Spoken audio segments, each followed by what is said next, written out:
Welcome to global channel Jayanti Ameer Shetty tip and cooking channel కి స్వాగతం.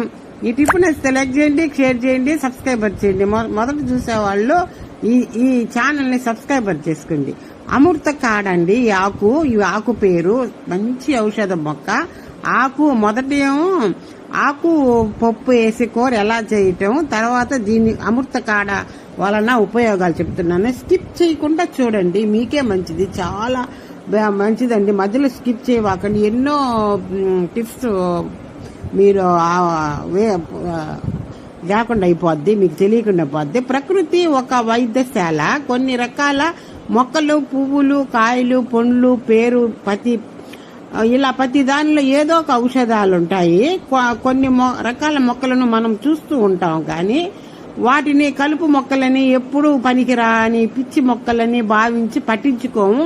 అలా మన ఇంటి చుట్టుపక్కల పొలం గట్ల మీద కనిపించే మొక్కలలో ఒకటి అమృత కాడ. ఈ మొక్కని నీరి కడుపు, వెన్న తీపి కూర, వెన్న వెదురు, అడవి నాబి, ఎండ్ల ఆకు అని కూడా అంటారు. కలుపు మొక్క అని పీకేసే ఈ మొక్క నిజంగా ఆరోగ్యానికి అమృతం అని తెలుసా మీకు?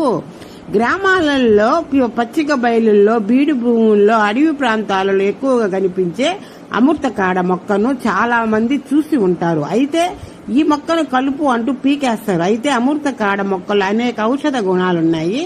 ఆసియా, ఆఫ్రికా దేశాలలో ఈ మొక్క ఎక్కువగా కనిపిస్తుంది. ఈ మొక్కలో యాంటీ వైరల్, యాంటీ ఇన్ఫ్లమేటరీ ఉన్నాయని కొన్ని పరిశోధనల్లో వెల్లడైంది. ఇంటి పరిసరాలలో, పలార పట్టు మీద, నీళ్లు నిల్వ ఉండే చోట, చేలల్లో, రోడ్డుకి ఇరువైపులా ఎక్కడ పడితే అక్కడ విరివిరిగా కనిపించే అమృత కాడ మొక్కలో ఉండే ఔషధ గుణాలు అన్నీ ఇన్ని కావు. ఈ మొక్క ఆకులను కూరగా చేసుకుని తింటారు. దీన్ని తినటం వలన అనేక రకాల అనారోగ్య సమస్యల నుండి బయటపడవచ్చు. పశువులు కూడా ఈ మొక్కను ఎంతో ఇష్టంగా తింటాయి. ఈ మొక్కను తినటం వలన పశువులలో పాల ఉత్పత్తి పెరుగుతుంది. ఈ మొక్క ఆకులలో విటమిన్ సి అధికముగా ఉంటుంది.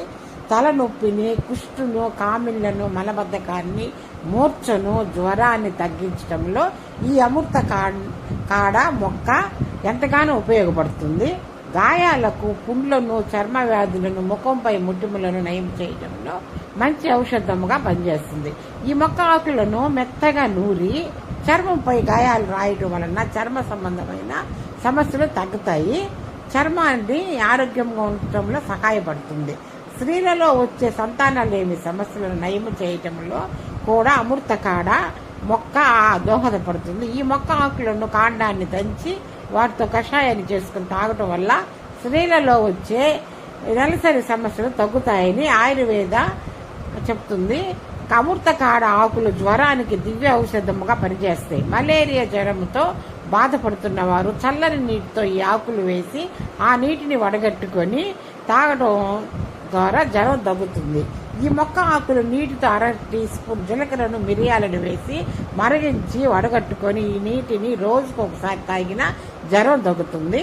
అమృత కాడ మొక్క వేళ్లను జ్యూస్గా చేసుకుని తాగటం వల్ల జీర్ణాశయం సంబంధిత సమస్యలు నయం అవుతాయి. నిద్రలేమి, రేచీకటి, కళ్ళ కలక వంటి వాటిని తగ్గించడం కూడా ఈ మొక్క ఔషధముగా ఉపయోగిస్తారు. ఈ మొక్కను పేస్ట్ చేసి ఎక్కడైనా నొప్పిగా అనిపిస్తే ఆ చోట అప్లై చేస్తే నొప్పి తగ్గుతుంది, మొలలు కూడా తగ్గుతాయని వైద్య నిపుణులు చెబుతున్నారు.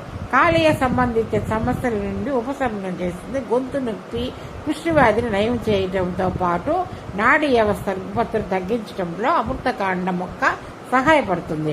శరీరంలో వచ్చే నొప్పులను, వాపులను తగ్గించడంతో పాటు చెవి, కన్నబేరి సమస్యలను నయం చేయటానికి, దంతాల సమస్యలను, పాము కాటుకు ఇరుగుడుగా కూడా ఈ మొక్కను ఆయుర్వేదంలో ఉపయోగిస్తారు. అనేక రకాల వ్యాధులను నయం చేయటంలో ఎంతో ఉపయోగపడుతుంది. ఇది అక్కడక్కడ మలవటం దేనికని మేము తెచ్చుకొని తొట్లో వేసుకొని మొక్కని పెంచుకున్నామండి. ఆకునంతా శుభ్రంగా కోసి కడిగి కందిపప్పు పొయ్యి మీద వేసి ఉడికించి ఈ ఆకును శుభ్రంగా కడిగి దానిలో పెట్టి తగినన్ని పచ్చిమిరపకాయలు, తరిగిన పచ్చిమిరపకాయలు, టమోటా, ఉల్లిపాయ వేసి ఉడికించాలా. కాసింత చింతపండు వేసి ఉడికించాక ఉడికిపోయిన తర్వాత రుచికి తగిన ఉప్పు, పసుపు, కారము, పచ్చిమిర్చి చేసాం కదా చూసుకొని కారం వేసుకోవాలా. కారం వేసుకొని బాగా కదిపేసేసి ఎందుకంటే మన ఇండియాలో భారతదేశం ఆయుర్వేద ఆకులకి ప్రసిద్ధికి ఎక్కిందండి.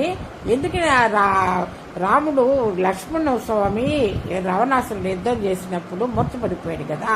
సంజీవ పర్వతాన్ని తెచ్చినప్పుడు అవన్నీ మన భారతదేశంలో ఇటు పక్క దక్షిణ భారతదేశంలో ఎక్కువగా పడి ఆ మొలకలు వచ్చాయి, అన్ని ఆయుర్వేద మొక్కలుగా మలిచాయి. అందుకని తమిళియన్స్ ఎక్కువగా వీటిని తింటారండి. ఆకులన్నీ ఎక్కువగా వాళ్ళని ఎక్కువగా తినేది చెన్నై సైడ్ వాళ్ళు. ప్రతి ఒక్క ఆకు ఔషధం అని వాళ్ళకు బాగా తెలుస్తుంది. అంటే శ్రీలంక సైడే కదా మనకు జరిగింది. ఆంజనేయ స్వామి సంజీవ పర్వతాన్ని తీసుకొచ్చింది. తర్వాత ఈ పప్పు ఉడికిపోయిన తర్వాత ఎనిచ్చుకొని పొయ్యి మీద కళాయి పెట్టి దాంట్లో తాలింపు గింజలు వేసి వెల్లుల్లిపాయ వేసి తుంపిన ఎండుమిర్చి వేసి ఉప్పు మిరపకాయలు వేసుకుంటే కారకారంగా పుల్లగా బాగుంటాయి. అవి అన్నంలో నంచుకుంటే ఆ పప్పులు అంతా బాగా ఉమరుతాయి కదా. తర్వాత తరిగి పెట్టిన ఉల్లిపాయలు వేసేసి అవి గోల్డెన్ బ్రౌన్ కలర్లోకి వచ్చా కరివేపాకు వేసేసి అలా కరివేపాకు వేసేసి తర్వాత అది మొత్తం బాగా ఏగిపోయిన తర్వాత దాంట్లో పప్పులో పోసేసి అలా పప్పులో పోసేసి కొద్ది కాసి ఇంగ వేయాలి. ఇంగ వేస్తే మంచి టేస్ట్, సూపర్ టేస్ట్ ఉంటుంది. ఇంగ వేసేసాక ఆ మొత్తం కాగిపోయింది బాగా. ఆ తర్వాత పప్పులో పోసేసి అలా పప్పులో వేసి దాన్ని పొయ్యి మీద పెట్టేసి అలా ఆ పప్పు ఆకు పప్పుని పొయ్యి మీద వేసి అదంతా బాగా ఉడకాలి కదండి, మగ్గాలి కదా, టకటక అని రావాలి కదా, సద్దు బాగా మగ్గిపోవాలా. చాలా మంచి ఔషధం అండి ఇది. పెద్దవాళ్ళకి చూపించి కోసుకోండి. మీరు ఎప్పుడన్నా చెయ్యాలి అంటే పిచ్చి పిచ్చి ఆకులకి కోసుకుంటే మళ్ళీ ఇది కానీ పెద్ద ఈ ఆకును చూపిస్తే అమృత కాడ ఆక ప్రతి చోట ఉంటుంది, పొలంలో ఉంటుంది, ఎక్కడైనా ఇంటి పక్కన కూడా ఉంటుంది అమృత కాడ. అంత సూపర్ టేస్ట్ అండి. చపాతీలోకి పూరీలోకి అన్నింటిలోకి బాగుంటుంది. బాగా మగ్గిపోయిన తర్వాత చపాతీ పూరి దాంతో అన్ని అన్నంలోకి వేడేడు అన్నం వేసుకొని కాస్త నెయ్యి వేసుకొని ఆకుకూర పప్పు వేసుకుందండి. అంత సూపర్ టేస్ట్ ఉంటుంది. పిల్లలకి పెద్దలకి బీపీ షుగరు అదలసలు అందరికీ పనిచేస్తుంది.